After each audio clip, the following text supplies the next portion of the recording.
We are in the middle of Ois Ayin Gimel, left and in the middle, and I want to finish it off today.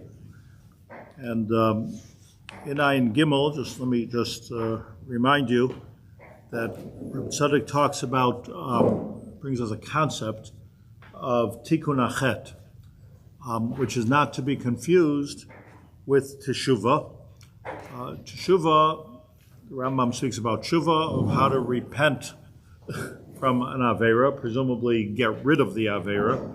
And here, Rabbi Tzadok talks about, as I pointed out last week, you have to read it carefully, doesn't talk about Teshuvah, he's talking about after Teshuvah. There's a couple of steps after Teshuvah that you have to do. And first one is Tikkun Hachet. So let me just review that briefly with you. The Rambam says that you do tshuva, you have charata on what you did, you're makabel, that you're not going to do it again in the future. You say vidui, and your sincerity has to be such that your seriousness about it has to be such that if you would be ba'isa isha, ba'isa bakam, ba'isa perek, you would be in the exact same situation again. You would not do the chet mipnei hatshuva. That's what the Rambam says. Rabbi Tzadok takes the concept of oso isha, oso perek, oso makom. Oso perek means the same time in your life. That's what that means. Or the same season, some say it means in Yoma. And says that, no, let's go further with it. Everybody asks on that Gemara and on the Rambam that you're not allowed to be in the same. How could you ever get into that same situation? Let's say you were over yichud and you didn't have avera with a woman. You can't get into that situation again. You're not allowed to get into that situation. So it sounds almost like the Rambam is recommending this situation. So that's a kasha on the Rambam. But what Rabbi Tzadok is talking about is not a kasha, because Rabbi Tzadok is talking about after you're finished with the whole tshuva, I quote, "Kvar niskad v'niskablo tshuvasai," even after the whole tshuva is niskad. Gentlemen, I have a bit of a cold, so if you're listening to me, just come. I just can't talk so loud. I just have to sit on the other side of the center.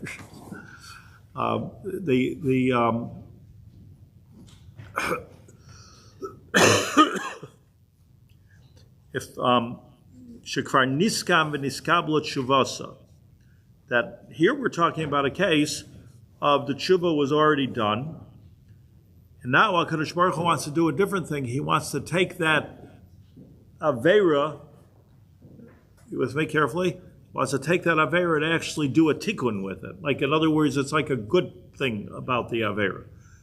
How could there be a good thing of avera? Of course, this is a theme of Reb Tzadok throughout, and Rabbi Nachman and Rav Kook. Reb Tzadok is the Rosh HaMedabrim. It doesn't mean in any way that you should do an avera because it's a good thing. That's not what it means. What it means is that sometimes the same koach that brought you to do the avera could bring you to become a very great person. Like we see this with children a lot of times. Like you try to smack the chutzpah out of them, but sometimes that chutzpah, you see, turns them into gedolei ador. It's not davar pasha reish lakish. If he would have, Rabbi Yochanan said, don't lose your chayil, don't lose your koach, because chel chaloi raisa. You can use that same koach for Torah. And I explained this last week in length, and this is really the pshat in the Talmud, Rav Meir and his Talmidim, that we used to, like, they used to hold up a sheretz in the classroom. Rabbi Meir, just as your site, Rabbi Meir Balanes, they used to hold up a sheretz in the classroom, and they used to show how to be matayar sheretz kufnun taimim. They used to come up with hundreds of ways to be matayar sheretz. So how do you be matayar sheretz? You're not allowed to eat the sheretz. So foshel davar, you're not allowed to eat the sheretz. But I show that everything has a good side to it also, and that good side requires a tikkun, and the tikkun, meaning you have to take the thing that brought me to chet and bring it to tov. That's different than tshuva. That's after tshuva, yes? That's what we learned last week.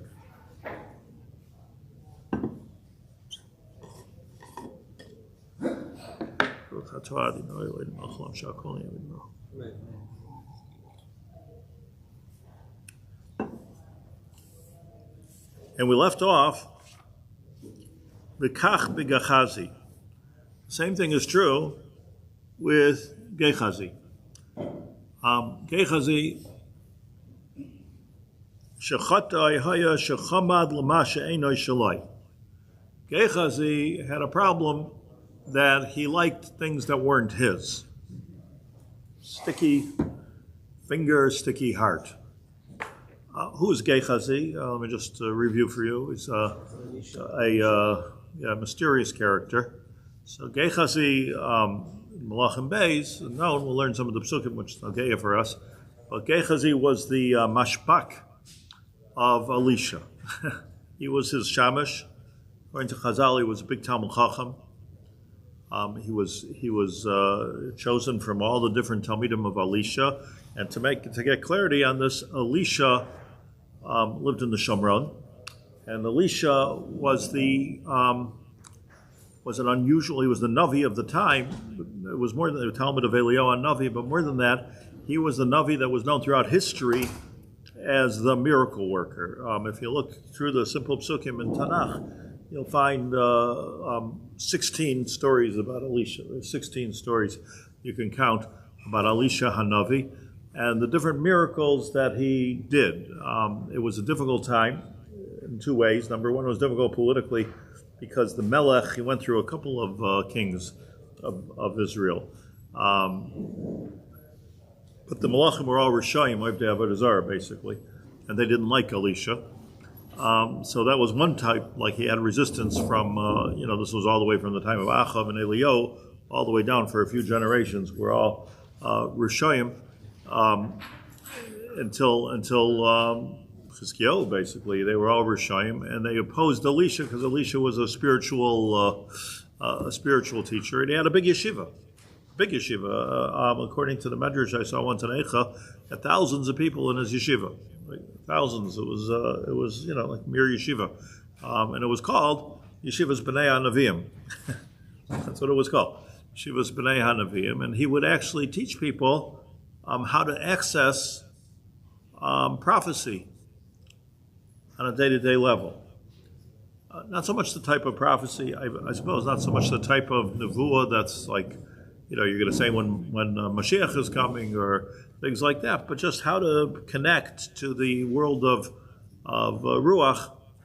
And that was Elisha was a special. He was a miracle worker, and he was a Navi, and he was a Rosh Yeshiva that taught Nevi'im. And his assistant, his CEO was Gehazi. So Gehazi helped Elisha and everything. He helped him build his yeshiva. He took care of the parnasa. He was the CEO of the yeshiva. He was a chashuv person. At the end, we're going to learn in a minute. The Mishnah says in Sanhedrin that Gehazi was one of the people she'en lo chelek lo'olam haba. I tell you something. Gimel Malachim v'arba hadyotos elam chelek lo'olam haba. There were 3 kings and 4 non-kings. 4 laymen that were, meaning not royal, hadyotos, that ein lo chelek lo'olam haba. That's a very short list. That's for all of Jewish history. Till the time of the Anshe Knesset Agdola, that's what they were. Like, Kol Yisrael, the mission starts off, Kol Yisrael yesh lahem chelek lo'olam haba. All of us go to olam haba. But, so Gehazi, together with Bilam, who wasn't even Jewish, was on this list. I mean, that's a really bad list to, in the Malachim, we're also bad people. The ones that we're talking about, the ones that were killing people and were Oived Avodah Zarah and pushing Avodah Zarah, Yeravam ben Nevat. But Gehazi was kind of a mysterious, relatively unknown character. The only Chazal really that talks about him is in Sanhedrin Perek Chelek, a little bit here and there, but mostly in Sanhedrin Perek Chelek, and even in Midrashim. And there's a lot of silence about Gehazi. It's a curious matter. This Gehazi, like what kind of a person he was. Somebody should write a book about Gehazi. Interesting fellow. Anyways. So the Gemara says, Gehazi ein lo chelek lo'olam haba. So I just want to do a little bit. Let's review a little bit of what it says in Sefer Malachim in the 16 stories of Elisha. So one of the stories was in Parak Hay. There's a lot here, and I'm not going to let you all of it with you, but just a few stories that's kedai to learn inside. We were at war. Our archenemy of Israel at that time was Aram. Let's call that Syria. That was our enemy up north. Aram, of course, referred to a region, Lavan, Arami. But basically, Aram was the Levant, which included Syria. Damascus was the capital of Aram. Levant came from Lavan. Levant. Lebanon probably came from Lavan, the Levant region, and they were at war with Israel. This was a very powerful enemy that we had on the northern border. We could all relate to this very well. They were a powerful enemy that kept on losing wars against us. So nothing new here. It is called Siyata Dishmaya, and the question was like the king. Let's say it was Yehoshaphat or Yoram at that time. So the king of Israel was not a tzaddik, but he was building their military, the Israeli military, and taking credit for a lot of things. And Elisha was davening and predicting, and they knew of each other. They clearly knew of each other. It wasn't as hostile as Eliyahu and Achav, which was very similar to Izebel, which was a very similar type of a relationship. But this was the relationship they had in Israel, like the political echelon and the prophetic echelon in Klal Yisrael, and they were fighting, and there was the Yeshiva Bachram of the Bnei HaNeviim, and the government of Achav. Anyways, we kept on winning. We won miraculously a number of times. One of the main miracles we'll get to in a minute. But the Torah tells us in Parakei Melachim Beis, Naaman, there was a guy by the name of Naaman. Who was he? Sar Tzva Melech Aram. He was the general of Aram. Hayish Gadol Lifnei Adonov, very big man. Unasu Fanim, very popular. Kivainasan Hashem Shula Aram Vayish Hayagibar Chayil Mitzara. He was able to shoot, kill Achaz, I think. Achav. He killed Achav, and he became a hero. Thank you. He killed Achav, and he became a hero. That was a hard thing to do, kill a Jew. That was a hard thing, and he did it. But he also became a Mitzara. Kipshutai, leper. And probably an onush, yeah? I mean, because he killed the Jews, so he became a leper. So, don't forget, it wasn't just the Torah that talks about tzaras. I mean, there was total bidud. So here he was the most popular guy in Aram. On the one hand, a big hero and a big Gibor Chayil, but on the other hand, nobody wanted to get near him because they wanted to catch his illness. So he was in a difficult situation. One of the battles of Aram on Israel, they captured a hostage who was Yishbu Meretz Yisrael, Nara Ketana. They captured a little girl as a hostage. Fatih Lifnei Eshes Naaman, and she ended up working in the house, a Jewish girl, ended up working in the house of Naaman, this fellow Naaman, and she was an assistant to his wife. So says the Sefer Malachim. Ataymer Agvirta, and she said to her boss, Naaman's wife, Achale Adoni Lifnei HaNavi Asher B'Shomer. Nebuchadnezzar guy is such a mitzvah. Why doesn't he go to Israel and go visit the miracle worker of Israel, go to Elisha? Now, he was an enemy. Az Yasif Vasav Tzaras, because he could take away his tzaras in a minute. So she went and told her husband, V'yavai v'yagid la'adayim lemar kazais, told her, V'chazais tibra hanara asher b'eretz Yisrael. We have this Jewish girl here, and she's giving the following advice, like you should go see Elisha. V'yever melech Arab, lechbo. They're not going to let me in. I'm trying to be number one. They're not going to let me into Israel to get a refuah from some makubal. Like, how's that going to work? But let me write a letter. It's so interesting, the politics, right? Let me write a letter to the Melech Yisrael. and see if he lets him. Here's the trick, right? the take with it eser kikrei kesef v'sheshus alafim zav ve'eser chalifos begadim, right? Like a 747 jet. like he's not going to be able to say no. And I want this refuah from the Navi. So funny kind of thing. He must have believed in the Navi on some level, maybe superstitiously. He thought the Navi's a healer. He knew they're not going to let him in. A lot of money, and the king let him in. So he said, "I want to come to Israel to get healed." Vayavay Sefer El Melech Yisrael Lemar. So he came. This note, this proclamation, or this gift, or this whatever it was, came to the Melech Yisrael, and he said, "Va'ata Sefer Zelach Ine Shlachti Elachas Namon Avdi Asafti Mitzarate." He sent with a shliach, and Vayihi Kikroi Melech Yisrael says Sefer. So the Melech Yisrael reads this letter from Naaman, Vayikra Begadav, and he rips his clothes. Vayomer Elohim Ani Lo HaMisul HaHachis. He says, "God, what am I supposed to do? Am I gonna be able to heal him or not heal him? I mean, what's he getting all Vayikras Begadav? What's he getting all emotional about here?" The answer is because he didn't want to ruin it. Here he thinks the Jews are big healers. I'm a king. I don't know how to heal anybody. It wasn't on him.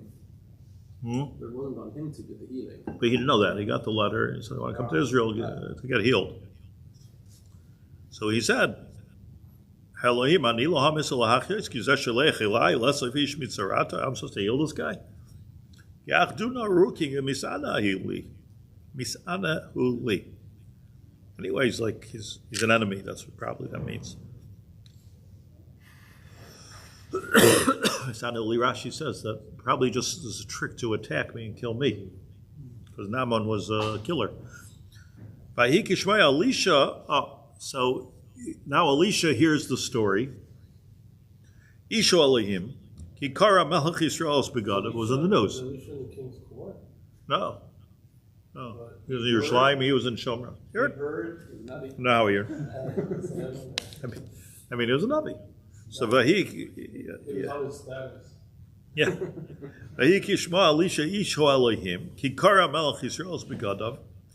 He hears of the king who's renting his garments. V'yishlach ala Melech Lemer. So he sends a message. He says, "Lama karata bigadecha." Why'd you rip your clothes? I really know, but I want you to say.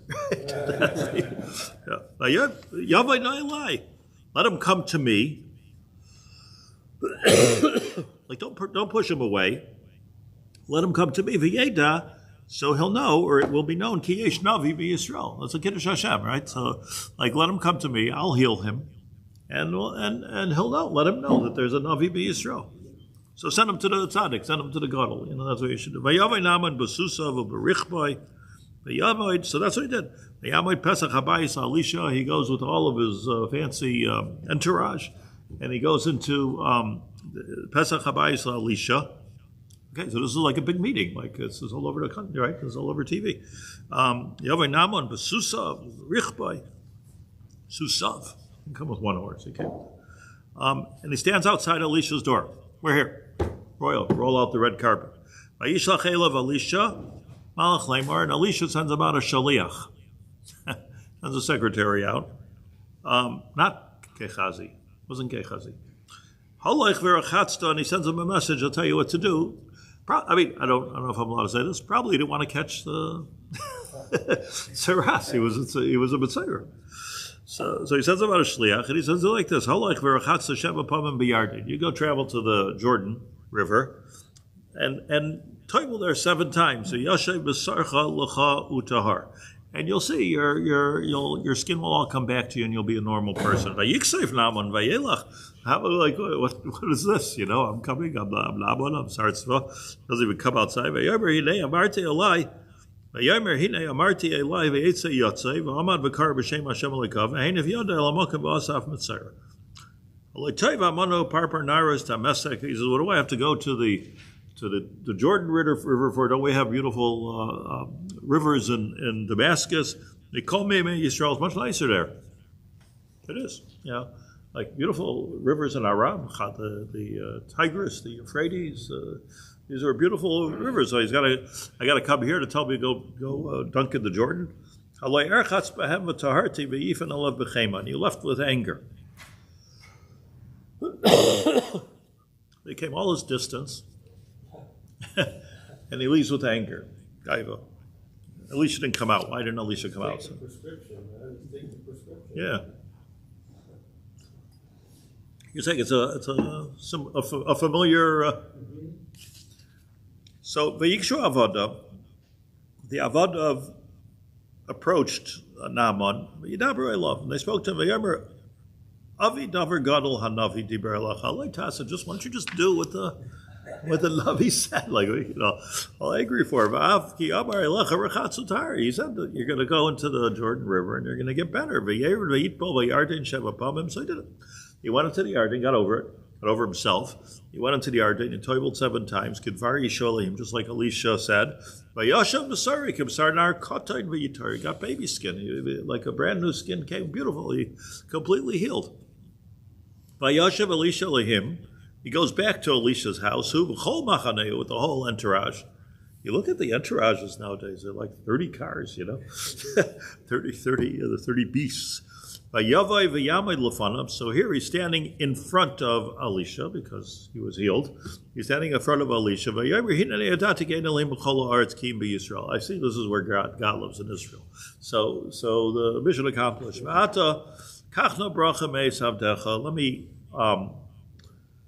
Let me give you a bracha. What was his bracha? His bracha was 10 kikrei zav, chalifais begadim, like a fortune. I want to put in a parenthesis here that you'll look right here in the same parak. They were very, very poor. There was a famine in the land, and when the king would who was not any kind of a tzaddik, when he would drive his horses and his entourage, King of Israel, through this area, women would beg him for a shekel, and they would say, "Last night I ate my son. I was so hungry." Like all the Gemara makes a whole comparison between the Churban Yerushalayim and the time of Nebuchadnezzar and the time of Elisha. It was because they were under siege. Because they were under siege, and no food was allowed to get in to Eretz Yisrael, and there was no rain, and so with all of the tzaddikim, there was nothing there. So now this guy's coming with a huge gift. This was very important. And Elisha said, "Chai Hashem, I swear to you, Asher amanati lefonav, I'm standing in front of God now. I will not take a penny from you," he said to Naaman. He said to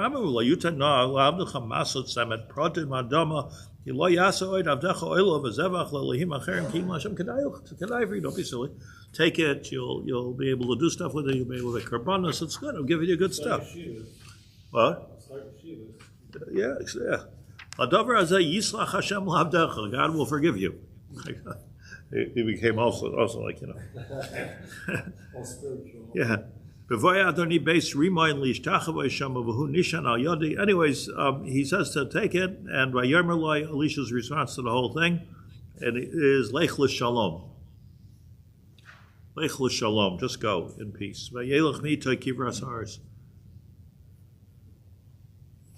Go. Okay, now comes the mashpak. Yomer Gehazi. So Gehazi, watch this whole story. Who comes to Mashpak? Mashpak is the right hand man of the tzaddik. Mishorei Spakoidish. Shamash. So the Shamash comes. Yomer Gehazi Nara Elisha Isho Elohim. What's the Rebbe doing? What, he turned out all this money and stuff? Like, we need money. Chai Hashem, I'm making my own promise. I'm going to run after him and get some money from him. He said it to himself. I don't know who he's talking to. No, he didn't say to Elisha. So you ran after him. And Naaman looks back, the new soft skin Naaman looks back and he sees this guy, also looked like a tzaddik, running after him. Vayipo me'ar merkava l'krasa ve'yomer hashalom. He says, so how are you? What can I do for you? Shalom. Vayomer, remember, Elisha told him, Teischem l'shalom. So he was in a shalom mood over here. Vayomer shalom adoni shlachani lemor. Well, Elisha sent me. He's messing with the wrong guy.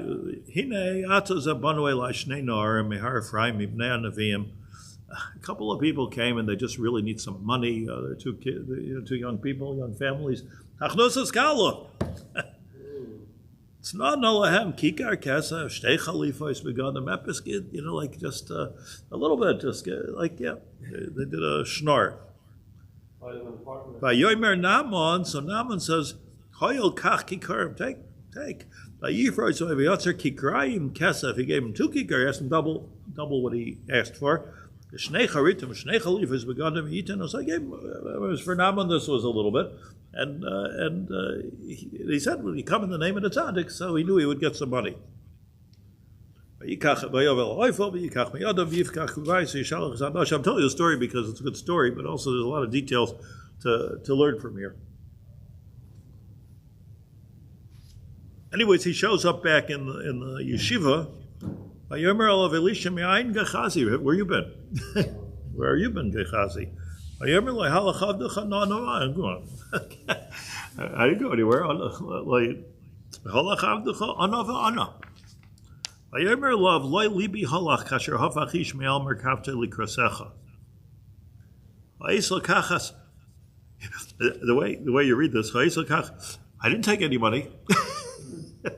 Vayisel kachas. This was like a vayisel kachas v'kesav v'kachas begodim v'zeisim v'kram v'tzoyin v'boker v'avon v'shachas. No, Gehazi is saying back. B'tzaras naman tidbak b'cha. So Elisha saying. Saras Naaman tidbak b'cha. What a curse! What he had, now you're going to have it. You're going to become a saras. Not just you, b'cha uv'zaracha la'olam. You and your children are going to all become saram. V'yetzim l'fanav mitzar kishal. He immediately, like Miriam, he immediately became saras mitzar kasholek. That's the story. That's the story of Naaman.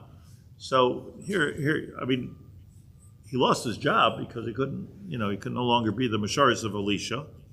And this was the downfall of Naaman. The downfall was, Chazal explained, Gehazi, not that he took the money, but like that he lied. He lied. I didn't take any money. He lied to Elisha, which was stupid. What? He lied to Naaman. He's a liar. He's a shakran. And a shakran.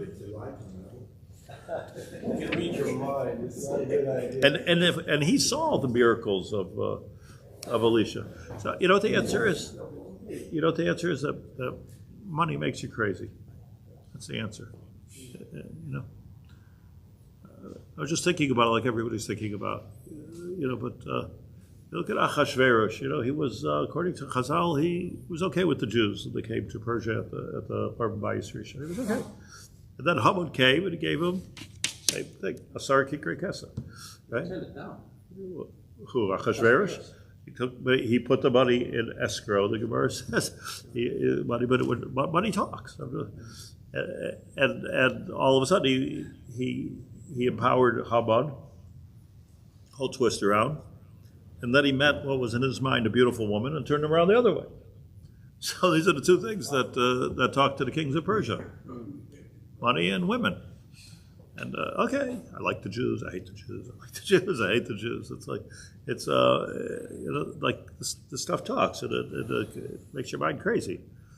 So like here, where you throw all this money away, it makes your mind crazy. So that was a story of Gehazi. Just to tell you the end of the story out loud. First of all, as I said at the beginning, these are those that don't have a chelek lo'olam haba. Gimel malachim va'arba hadyotis, talking about 3 kings and 4 had judges. One of them was Gehazi. And Gehazi was the last one that had no chelek. He lost his chelek in Olam Haba. So not just he became a tzaras, hu ubanov became tzaras, lo-olam, it says. So the Gemara has a question, does it mean forever? Like, are they still tzaras? Did they get married? Like a... Yeah. But sorry, you're not allowed to be with your wife. Yeah, like so that's the Gemara makes a diuk. So how could it be, you can marry a fellow tzaras? I don't know if he gave them the halachic curse. He gave them a medical curse, which, like the first thing, I just say the first thing everybody says about tzaras, Tazriya B'Tzara, is that, well, it's got nothing to do with leprosy. But I've been hearing that since I'm a young kid. It's like the first thing everybody says when they get to Tazriya B'Tzara. But it's nothing to do with leprosy.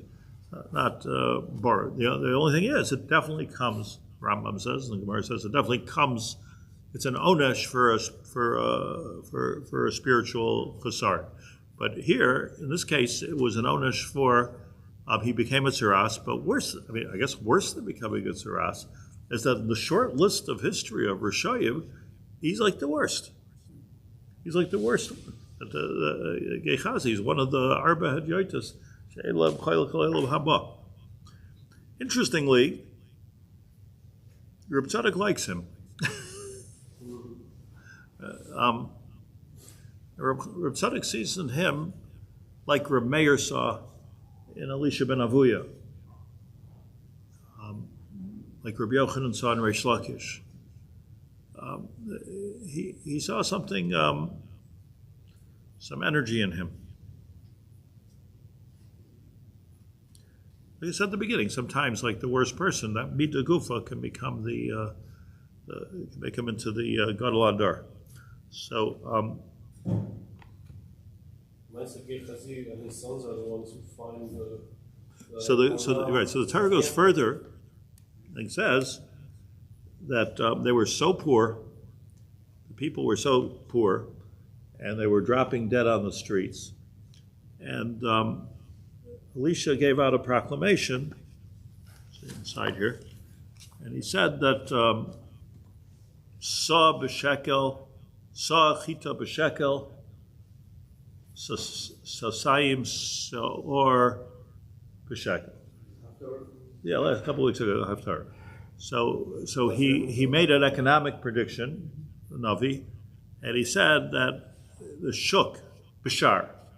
So in the shuk, you're going to see something happen that chita, which was almost impossible to get, you're going to be able to get a whole sa'ah of it, a lot of chita for 1 shekel, whatever that was. It was obviously cheap.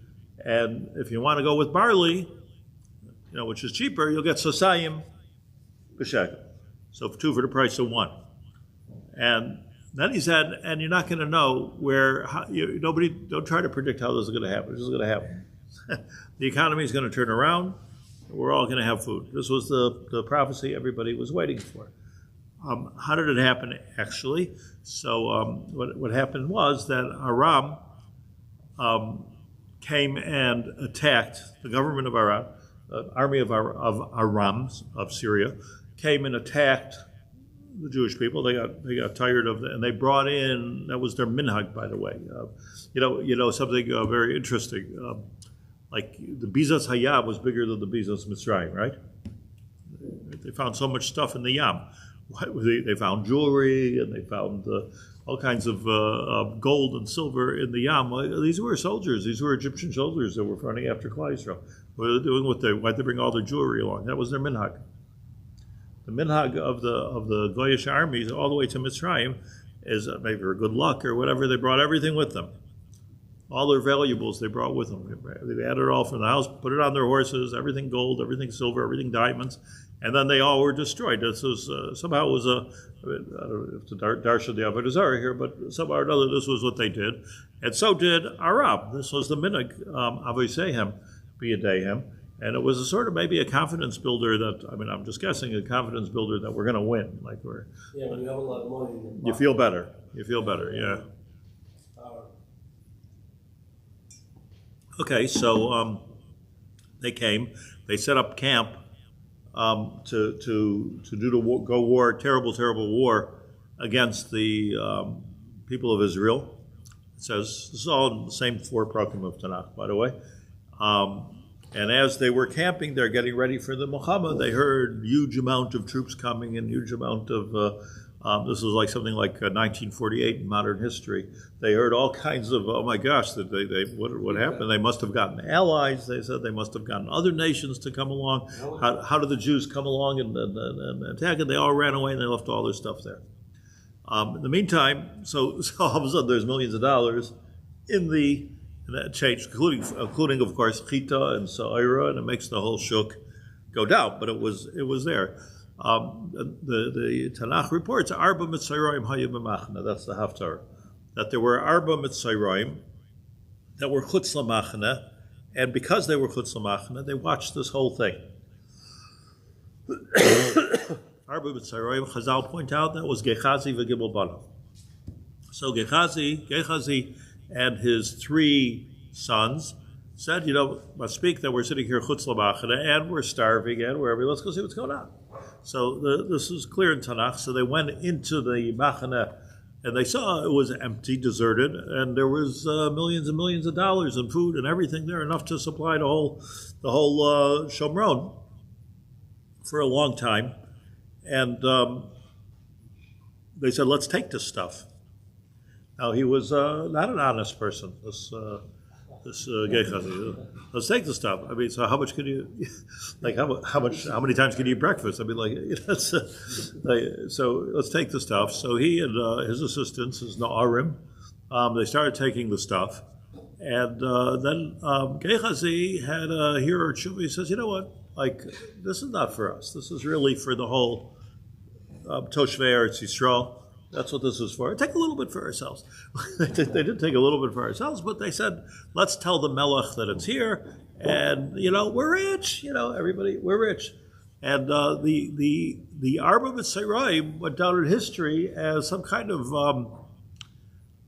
like this one of these paradumas, one of these ironies of Jewish history, that Gehazi Ubanov were the ones that gave the Besaira to the Melech Yisrael. They gave the news to the Melech Yisrael that the famine is over. We're okay now.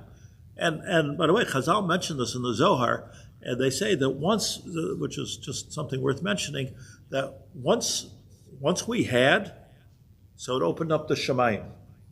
And once it opened up the Shemayim, so here's Elisha that he said, saw b'shekel, Sasayim b'shekel, Sasayim sayir b'shekel, and the king heard about it and he laughed.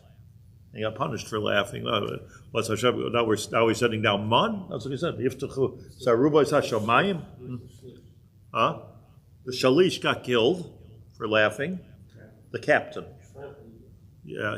So what happened was, let me tell my story here. So what happened was he went into the shalish, means the captain. So he was laughing also. The king was laughing, but he was laughing. Everybody's laughing at Elisha. But then when they heard about this situation here, where there's tons of money available and food and everything, nothing closed, everything chalifos, so they trampled them. It became like the Who, You're so young. There was a famous what? There was a famous concert of the band called The Who, and it changed everything because when they opened up the gates to the concert, so everybody ran in because they wanted to get a seat, and I think 12 people were trampled and killed. So it became infamously known as The Who when the crowd comes and tramples, like Mecca, like it's part of the fun, Kehillat Me'akef is how many people we can kill while we're running that's what they do. So here, this Shalish, who was the Shaliach, he's laughing at the whole story and he gets trampled. But in the meantime, there was money. But Chazal are very important for Chazal that these Mitzrayim, who were Rishayim in the sense that Elisha cursed them like forever, they were the ones that were mevaser this geula. Do you know? I don't know where it is, but the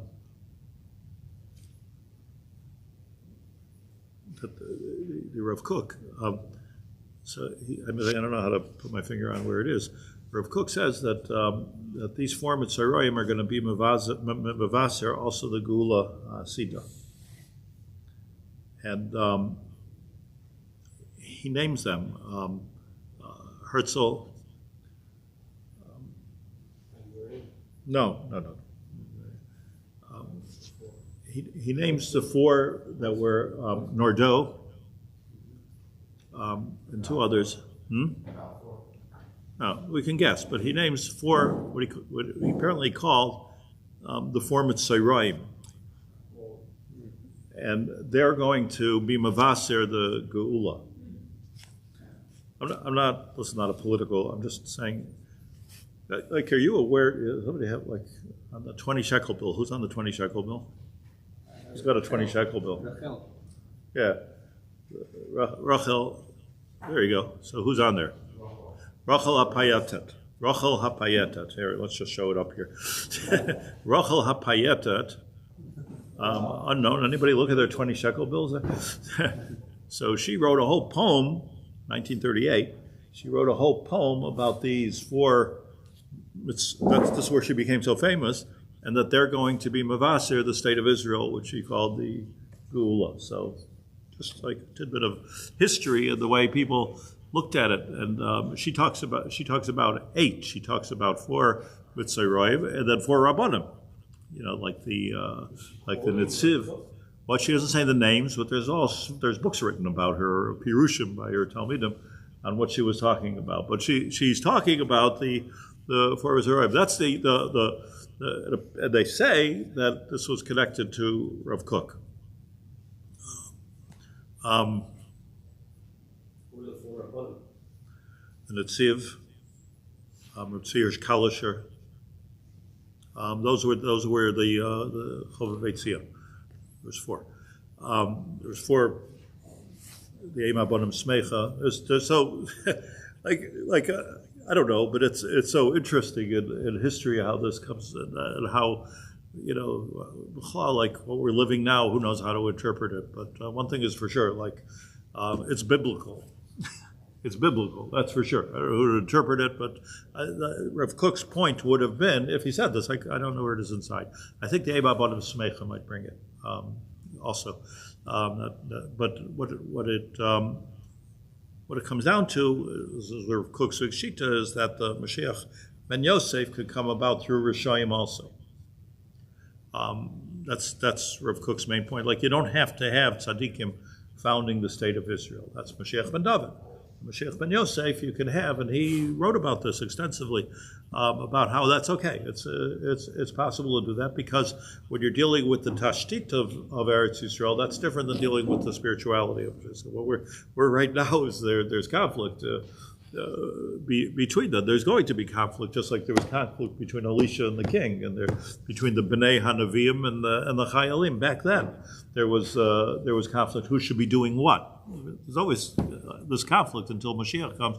It takes away. So here you have the irony of Gehazi Ubanov that were the Mitzrayim, but they were the ones that were mevaser, at least that geula that took place, and they brought Simcha. And the Gemara says, interesting how these Mitzrayim did this. But then Tanakh goes ahead and says, this is really the important part for us, then they had enough with the Jewish people, and they ran away to Damascus.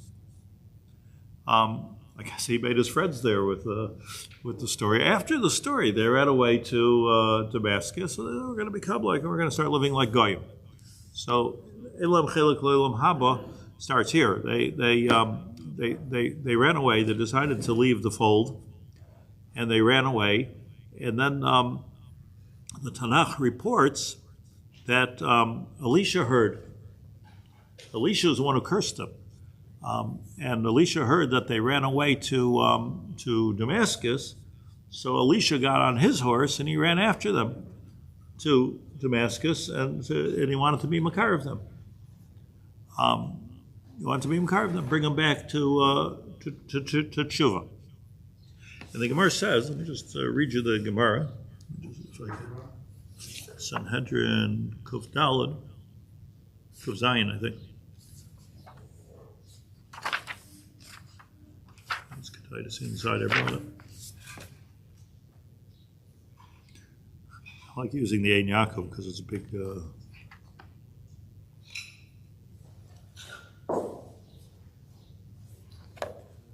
Yeah, so the Gemara says like this on Kuf Zayin Amud Beis.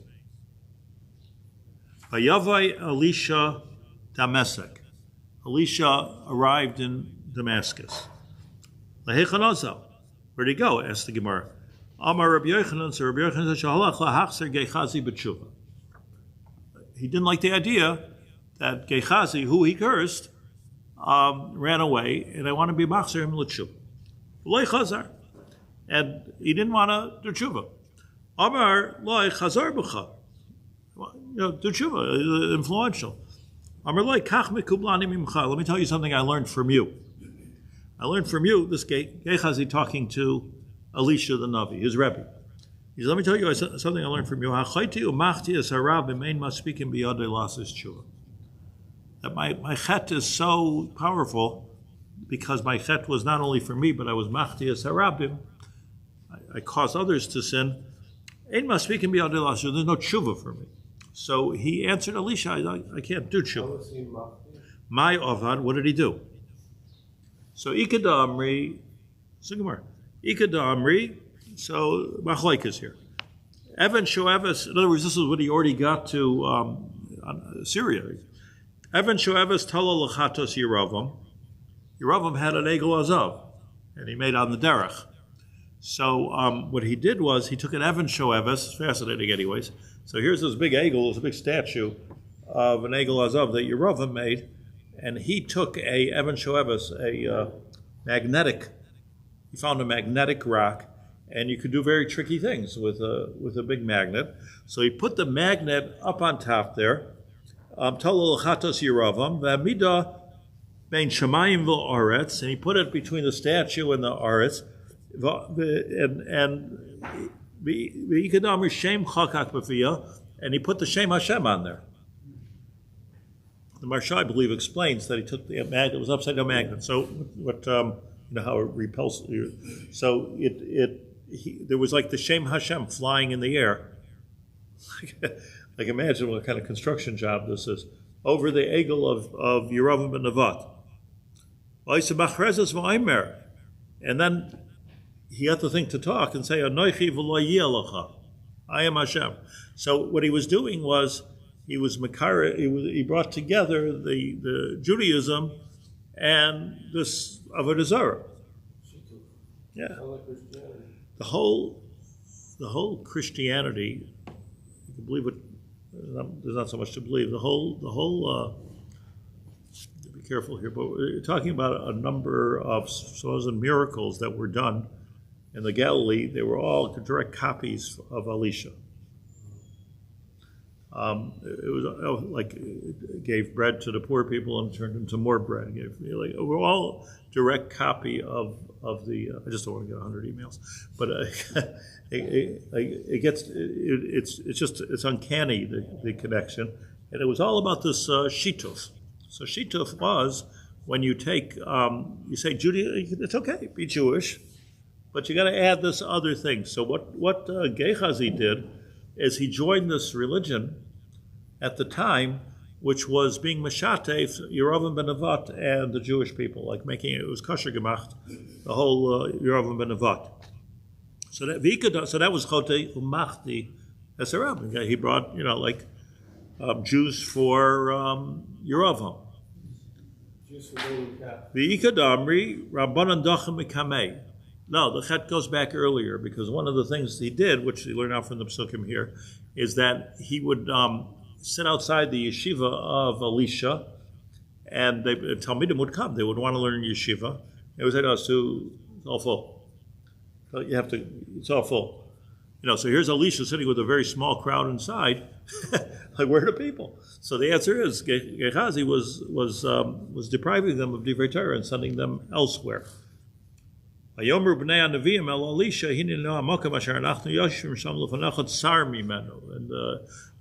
went and built a breakaway because of that. So that the Gemara darshans that was his. So here you have this mysterious guy, yes, like he was the shamus of Elisha. Presumably, he was a good guy. He was the one, as he was cursed to be a Matzorah, and he ran away from Yiddishkeit, and he started his own religion. Elisha ran after him, and by the way, the Gemara says, Elisha ran after him. He says, I'm beyond Kiruv. So the Gemara says, Tanu Rabbanan, Gemara you're familiar with. From here we learn. There's a lesson here. La'olam tehei small doche v'yamin mekareves. When you're giving somebody musar, or you're trying to be mekarev somebody, or you're trying to admonish them for their pet, so la'olam, we mentioned this a lot of times, you should push them away with your left, but make sure you're bringing them closer with your right, which is, of course, your stronger hand. So it's like a move. And don't be like Elisha, because I'm criticizing Elisha. You're NDG, you're a Matzorah, Teshav Chutz Machna, and he pushed him away. The Gemara says in Saita, and also not like, here also, like Yoshua ben Prachia, and also Yoshua ben Prachia with his story, much later in history, pushed away his Talmud, whoever that is. Some Gemaras it says Yeshua Noitzri, pushed him away with two hands.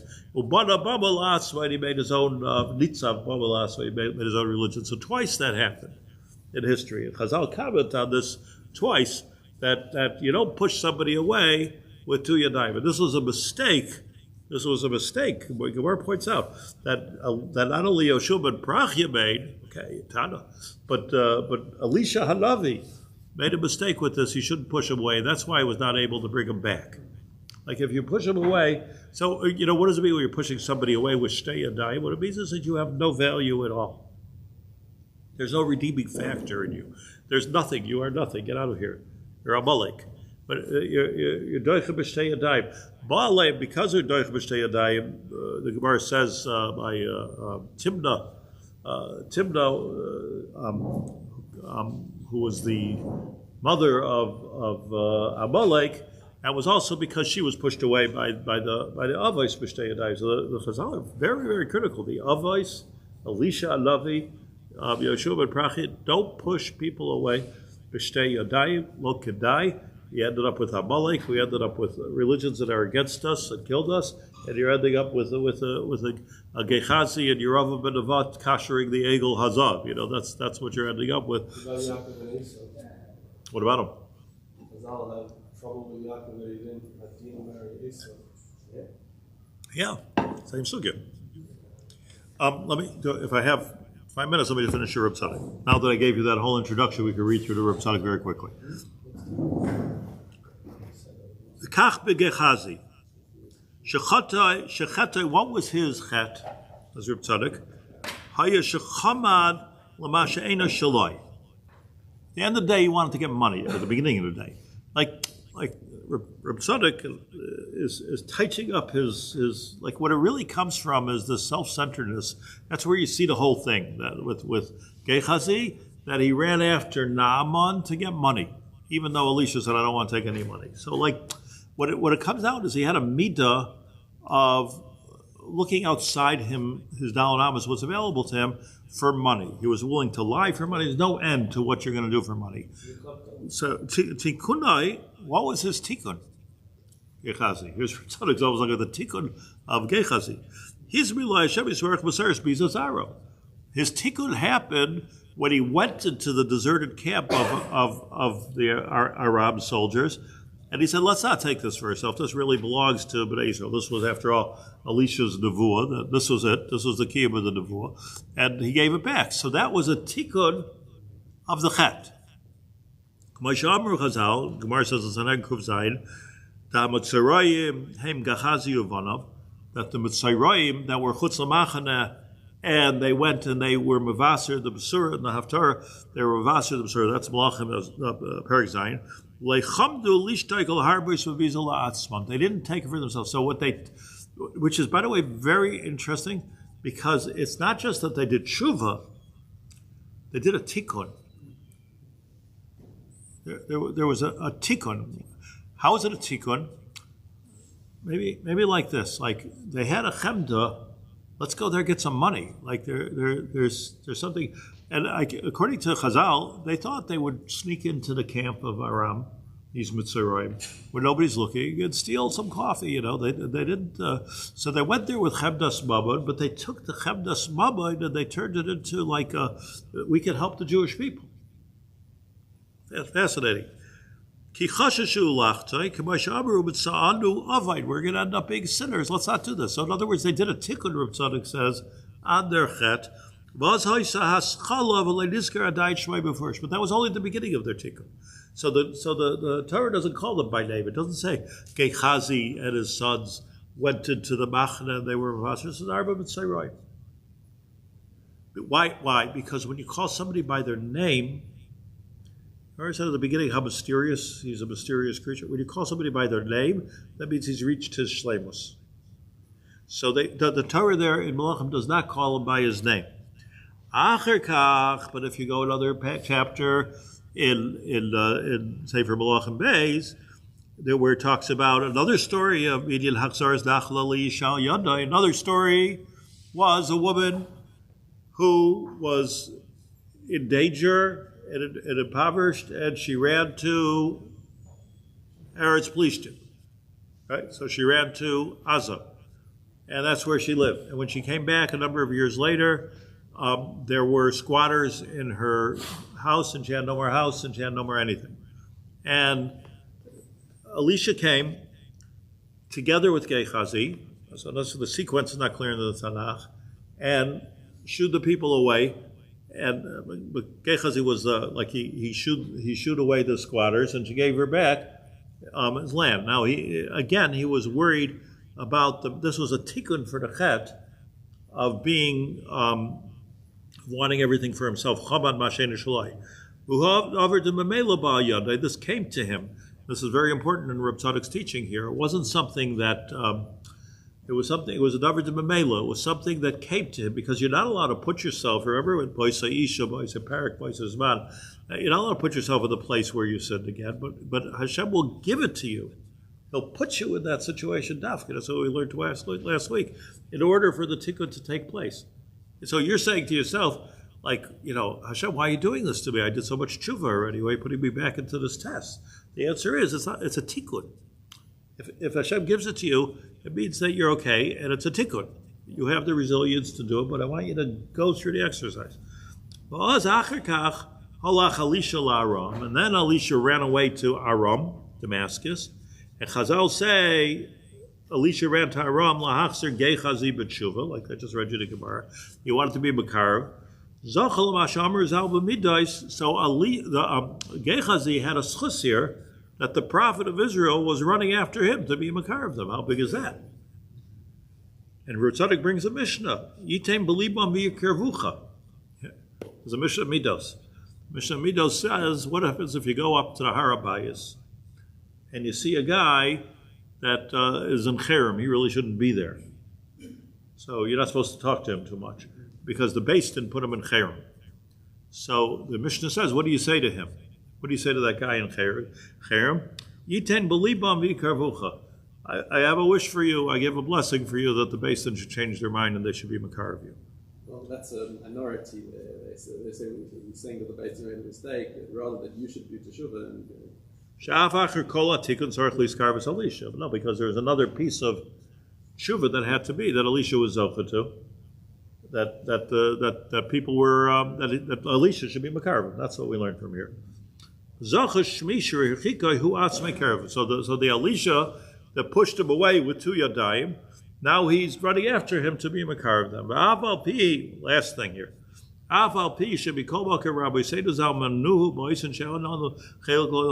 can't extol him. Okay, the prophet's running after him, and we can't extol him, but because the Gemara says, the Mishnah says, he has no cheluk in olam haba. That's pretty serious. However, Amru Shirai Ratzallah Shuvad, Chazal say that he wouldn't do tshuva.